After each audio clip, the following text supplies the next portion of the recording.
Welcome, ladies and gentlemen, to episode 12 of Pigskin Glory. We have come to the point where the football season is over, except for the game behind me, the Pro Bowl. That's the only game we've got to talk about in the final 11 days of January. But there's some off-the-field stuff we'll mention, and we'll tell you how the off season's going to go. Now, real quick before I get started, I just want to point out that this is not Jim Kelly. It is 1976. I'm not going to turn around because it's too hard to, but it is a Joe Ferguson jersey, the NFL passing leader in 1975 and member of the Buffalo Bills. All right, so for the final 11 days of January 1976, let me introduce my panelists. Immediately to my right, from out west coast, you can see the sun still shining in his window, even though it is 8 o'clock on where I am. Charles. Right, welcome. Down in the lower right-hand corner from the Keystone State, surviving the cold like the rest of us, Mark. Hey guys, how you doing? And right below me, from Wisconsin, probably just as cold as I am, Chris. Good evening, ladies and germs. All right, so we're doing something a little different. We're on Zoom. If you follow any of my other channels, you notice the Tape Deck Tales and the Sports Challenge moved over to Zoom, and so is Pigskin Glory. So let me just figure out how to share my screen. I saw it. There it is. Share entire screen and share. All right, do you guys see it? Yes. Loud and clear. Let me see if I can't close the windows. Okay, now we start on January 21st. What day of the week was January 21st? Well, we follow the same calendar as 2026, so yes, it's a Wednesday. The Saints have a huge announcement. They have hired Hank Stram, signed him to a 5-year contract. The guy is going to matriculate his way on down to the Big Easy and coach the Saints. Chris, does this make the Saints a Super Bowl contender going forward? In the state of the NFC West, they might as well be. You know, the Niners have their issues. The Falcons are the Falcons. And who knows what's going on with the Rams quarterback situation. Now we're going to see Archie Manning with an actual real football coach. Mark, you're a fan of a team that has battled against Hank Stram for over a decade. Now he goes to the NFC. Are you glad to see Hank Stram over in the other conference? Yes, I'm definitely glad to see him. I know he took those Chiefs to the Super Bowl, and I don't have to pull up with him, and hopefully it'll be better and brighter days for my team going forward. Charles, you notice the other news on this page? The San Diego Chargers. Harlan Fleury was let go as general manager. After the other Chargers had flirting with going winless, that's completely understandable. It got a clean house. So one of the things that got Hank Stram hired was the fact that Lamar Hunt was talked very favorable of him, and New Orleans owner John Meekum was sold on Hunt's reaction. Charles, what do you think about that? Hunt fired Stram, but he still talked him up to get him hired. Do you think that he's being honest in his assessment of Hank Stram, or is he just trying to get the Saints to make a mistake?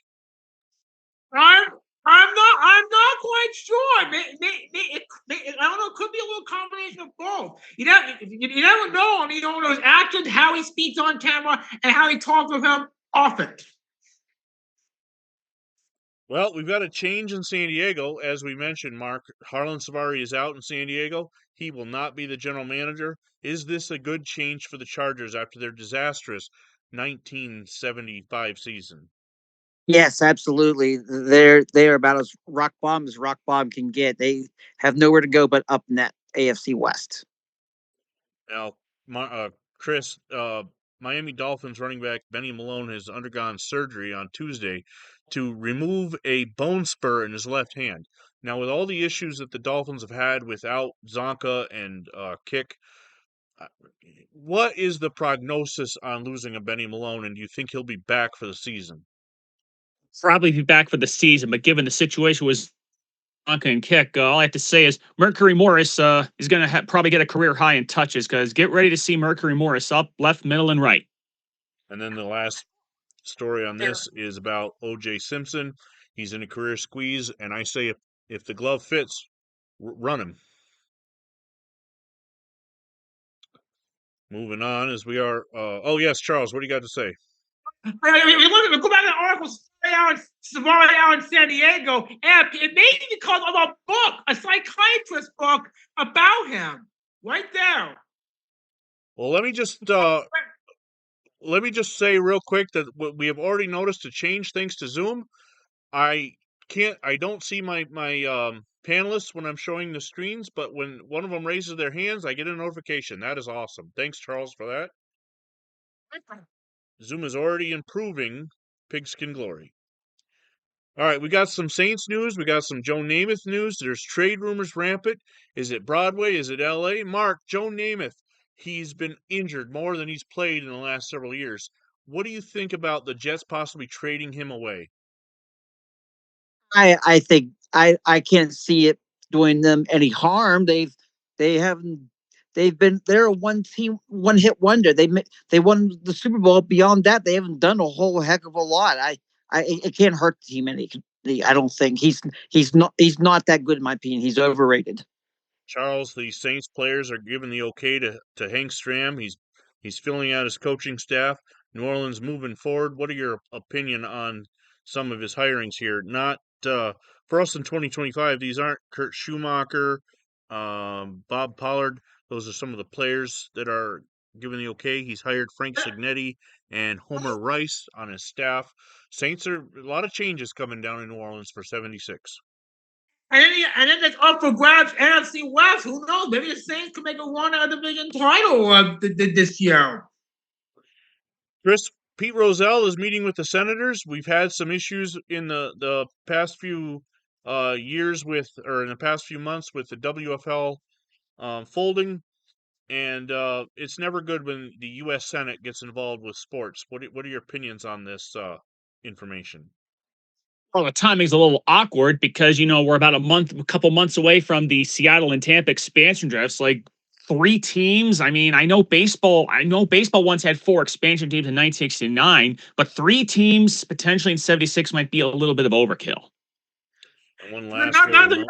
not to mention odd number of teams, and one team would be forced to have a bye every week, and that might not be a good thing. And we haven't really seen buys in the NFL in the 70s. They haven't done them. The AFL had some, especially when they had an odd number of teams. But one last, before we move off this note, the Green Bay Packers wide receiver Kenneth Payne has been arrested and charged with possession of marijuana. And of course, in 1976, that is not allowed. It's still not allowed in the NFL in 2026, but it's not even legal at all in 76. Then we have a passing to report on January 21st. Eddie Michaels, guard for the Chicago Bears in 1937, the Washington Redskins in 1938, the Steagles in 1943, and the Philadelphia Eagles from 44 to 46. He passes away at the let's see if it lists his age. At the age of 61. 61. Yep. Moving on. Oh, another one. Charles W. Grube. End for the Detroit Panthers in 1926. He also passed away on this day. He was born in 1904, so he was at the age of 71 himself. All right, moving on to Thursday. Was Super Bowl 10 a classic? I'm going to open it up to everybody to give their thoughts. We talked about Super Bowl 10 in episode 11, but real quick, the writer of this column wants to know the opinion. Charles, yes or no? Was Super Bowl 10 a classic? It's a whole classic game. It was definitely approach to live up to its pregame billing. But I think Super Bowl will need to have some more good games here in order for it to compete with the World Series. Chris? I think the Super Bowl is becoming something, but it's not about the game itself. And as the column says, it can't even put in the same class with the 6th game of the World Series. Remember, this Super Bowl is just a few months after that barn burner between the Reds and Red Sox. Yep. Mark?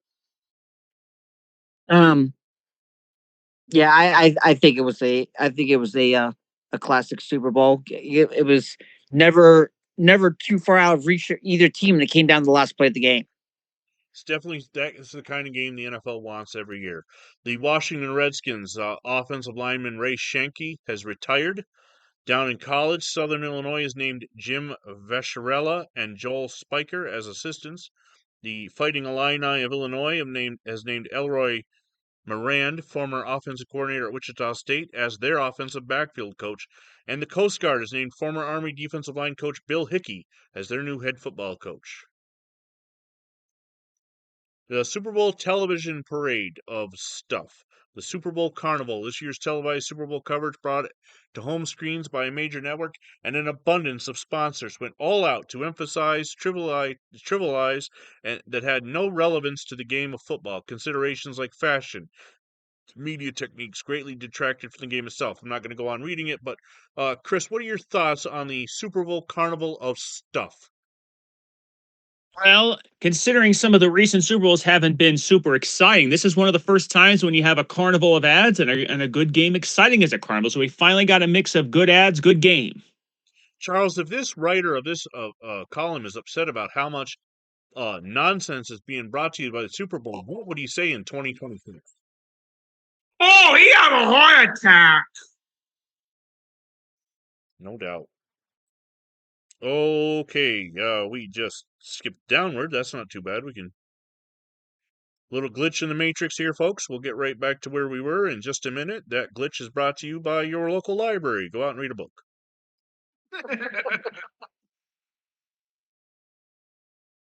There we go. All right. We got another passing to report. December 22nd, Joe Pavarnik, guard for the Philadelphia Eagles in 1936, passed away at the age of 63 on January 22nd. The Pro Bowl game is on. We're on a Friday the 23rd. The Pro Bowl will be this Monday. There was a fear of a Pro Bowl boycott. It is assuaged, and the game is on Monday Night Football. The Pro Bowl is on, Chris. What are your thoughts on that? Probably the most, well, considering it's playing the Superdome, this will probably be the first time ever that New Orleans is actually getting to see real football players, not just on the visiting team. The other piece of news on this one, Mark, is that Ron Meyer has been named the head coach of SMU. Do you think he'll have a kicker who knows his right from his left down in Dallas? Yeah, I would hope so. They've had a couple good players over the years. We'll wait and see how that plays out. For those who don't know what I'm talking about, there was a NFL Films release in the 80s, and it showed Ron Meyer talking to his kicker when he was with the Colts, the head coach of the Colts, and he asked him, he said, "We're going to kick right. Do you know your right from your left?" And the kicker held up his right hand, and Meyer says, "Good man." Dean Biasucci. Yep. All right, moving on. We've got some changes in the NCAA football rules down in Nashville, where they had their committee meeting on Thursday. They've tightened the rules on spearing and protecting the quarterback, liberalized rules on blocking, and rejected a proposed personal tiebreaker rule. It is turned down a proposal to bring back the drop kick field goals. Cliff Spiegel, committee chairman and commissioner of the Southwest Athletic Conference, said the group concentrated on the blocking rules. He said the definition of spearing, deliberate use of the helmet to punish an opponent, was broadened to include any deliberate use of the helmet to stop an opponent. No player shall use his helmet to butt or ram an opponent. Furthermore, no player shall intentionally strike a runner with the crown or top of his helmet. This, of course, is going to lead one day to this targeting rule. The committee spelled out these. Go ahead, Charles. That may have been a precursor to a targeting rule that you can charge with targeting. It's an automatic ejection from the game. Yep.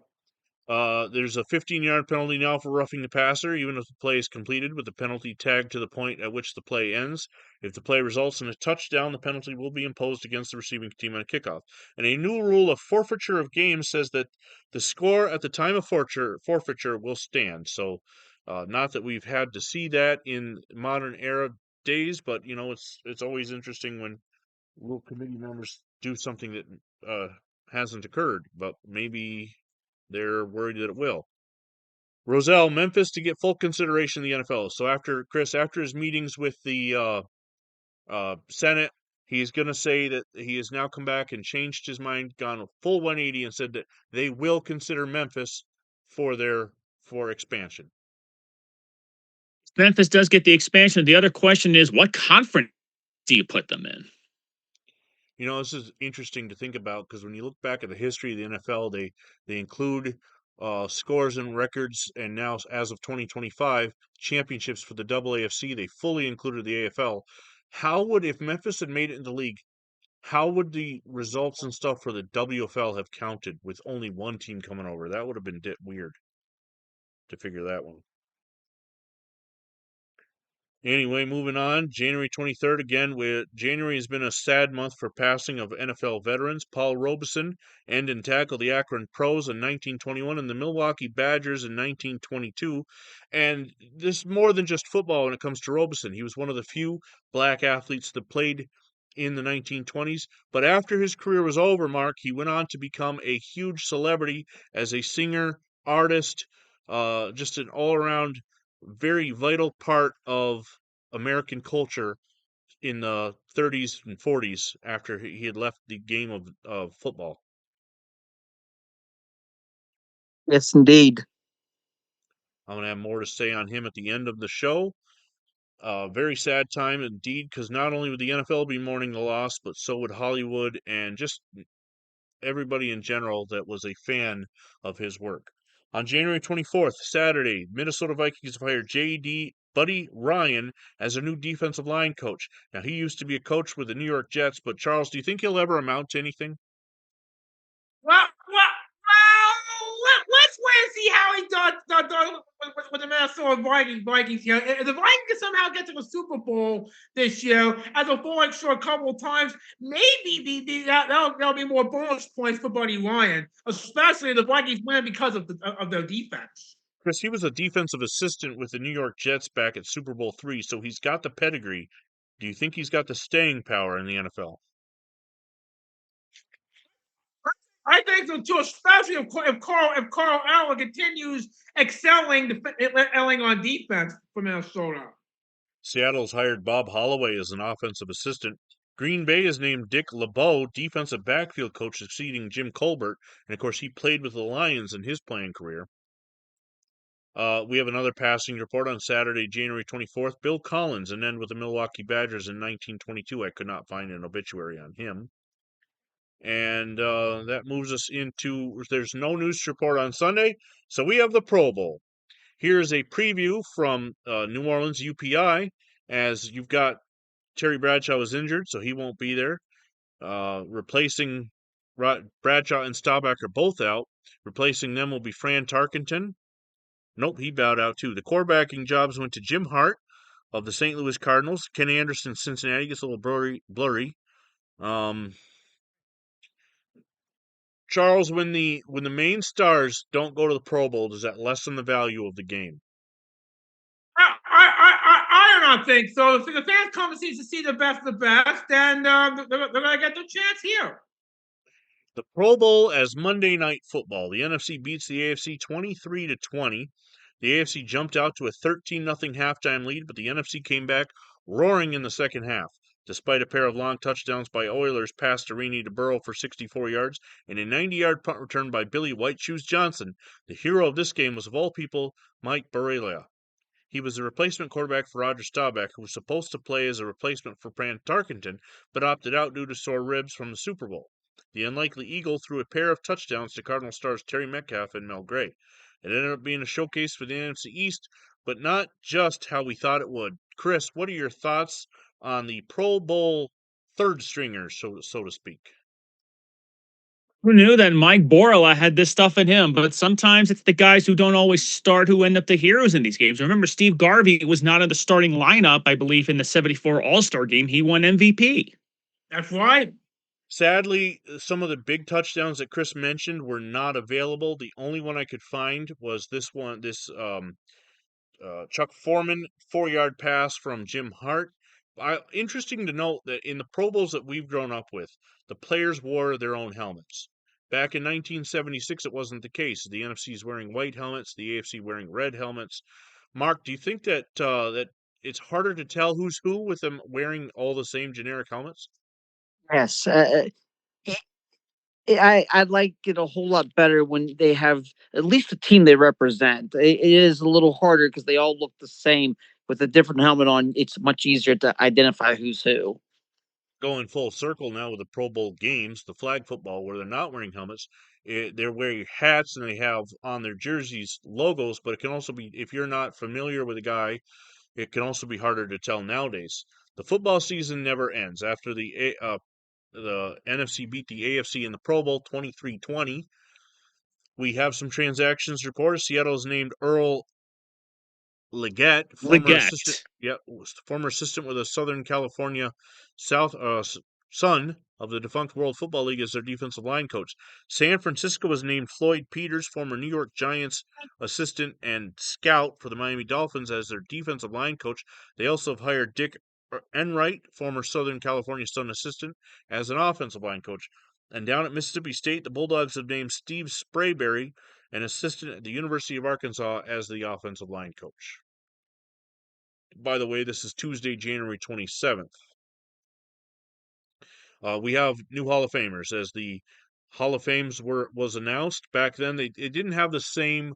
They didn't have NFL honors and all that going on. So when the announcements were made, it was just kind of put in the newspaper.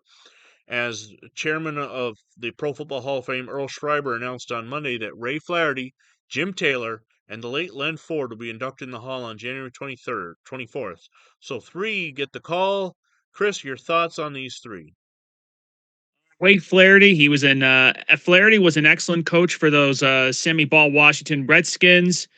Jim Taylor, not much more needs to be said. He was the only guy who ever won a rushing title over Jim Brown. And Len Ford, he was a part of that Cleveland Browns team of the 50s. So some pretty well decorated guys who are on dynasties, you could say. Hard really to look into from our perspective of 50 years ago on were there snubs, were there anybody that didn't get the votes, who's been eligible. This 1975 would be anybody that left after the 1970 season. Anybody that comes to mind that retired at 1970 that did not get elected that should have? I can't think of any. Like I said, I perspective know is Bart kind of Starr hard. retired after. I know Bart Starr retired after the 71 season, which means he'll probably be good to go. He'll be in next year.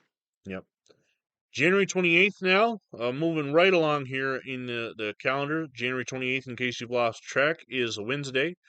The New York Giants have signed defensive backs Mike Townsend and Bill Bryant, defensive tackles Bonnie Sloan, Ray Carr, and offensive tackle Joe Miller, all free agents. Tampa has signed offensive guard Tom Alward, defensive tackle Pete Duranko, and wide receiver Wayne Wheeler, all free agents. Remember, when they're not under contract to anybody. It's not like the free agents now where the contract ended. They were released or never signed, so they are free to sign. Arizona State head coach Frank Kush, the college coach of the year, could be lured away, as reported on Thursday, to the Philadelphia Eagles. Mark, we'll go to you. Philadelphia looking to hire a new coach. Do you think that the college coach of the year in Frank Kush would be a good choice? I we'll wait and see. I'm not sure how that would work out. His college football is a little bit different than the pros, but we'll see how he'll handle it. It's gonna be challenging, to put it mildly. And Chuck Fairbank had a pretty good college football record. They went to the Patriots a couple of years ago, and they've been struggling. The Patriots won only 3 games this past year. Charles, it should be noted they were 7-7 in 1974. Ah. All right, moving on. Another story, will Frank Kush defect? This one by sports editor Vern Boatner. If you want to see it, you can go to Pigskin Glory Football 50 Years Ago Today on Facebook and read his opinion, as we've just talked about it.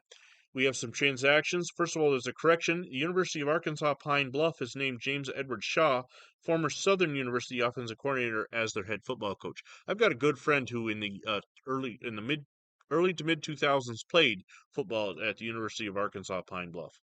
Washington University has named Alan R. Bonney as their track coach. That doesn't matter. Bluffton College, Tony Whittlesley is the new football coach.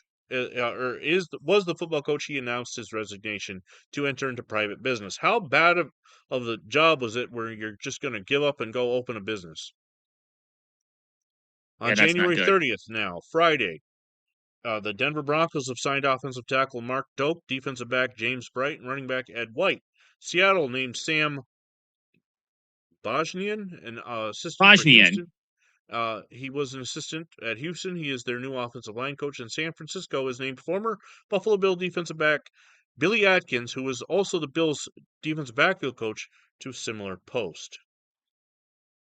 On January 31st, the Bills have announced the resignation of defensive line coach Stan Jones. Chris, let's stop right here. That's 2 coaches in 2 days the Bills have lost. They went from a playoff team in 74, not having the good defense. Is Saban changing the defense to make it better with the I think he losses of might be. Atkins and Jones? I think so, because remember, their pass defense was a liability in 1970. So he figures, well, maybe if we change our defensive backfield coach, that'll help things because the Bills' pass defense was worst in the league in 1975. So you can't just stand pat. Mark, here's another big name for the Cleveland Browns. Raymond Berry, former Johnny Unitas' favorite receiver, has been named their receiving coach. Yeah, that's definitely a big name for that, and he is a wide receiver, so I think he can help them out. We'll wait and see how that plays out. Charles, I'm saving the biggest name for you, though. The San Diego Chargers have named Bill Walsh their offensive coordinator, replacing John David Crow. So, former 49er running back replaced by a future 49er head coach in the Chargers. What does Bill Walsh bring to the table? Some good you've experienced leading Cincinnati to the playoffs. And let's face it, the Chargers are starting from scratch. They have nothing to lose. So Bill Walsh can only do good for San Diego. We hope. Lastly, on January 31st, Bill Strickland, guard for the Milwaukee Badgers in 1923, passed away. Again, sadly, there's no obituary. All right, so let me see how to stop sharing my screen now. Stop share. Okay, let's go back to the board, and we're going to hand it over to Charles to talk about baseball real quick in this time frame in 1976. Well, there weren't very many major trade or acquisition and whatnot during those 11 days in Major League Baseball. But on January 27th, there was one notable TV show that debuted. Longtime Yankee fan Penny Marshall and Cindy Williams debuted in Laverne and Shirley on January 27th. The one featured Michael McKeon and a guy who would be a scout for several baseball teams later on, David Lander, Squiggy for short. Chris, anything to Charles, I add can from this? actually. Yes, I believe the Baseball Hall of Fame class of 1976, I believe, was announced in January. I believe it's going to. Oh, let's see. There's the new. Oh yeah. January. Yeah, that's about right. Oh, I think the January draft. I think Steve Kemp was chosen by the Mets, future White Sox. Oh, what? Second. I checked the retro sheet. You're right. There is amateur free agent draft in 1976. You're right. Steve Kemp first round picks and with Dennis Botelo, Dennis Burke. Not exactly household names there. Mark, Here's one. January. Here's one for January. 2 pitchers were voted into the Hall of Fame by the BWA writers. Oh, who are they? Robin Roberts and Bob Lemon. Robert Roberts, 6-time 20-game winner, and Bob Lemon, a key part of the 48 Cleveland World Championship team. Mark, anything to add from this time frame? No, not really. All right.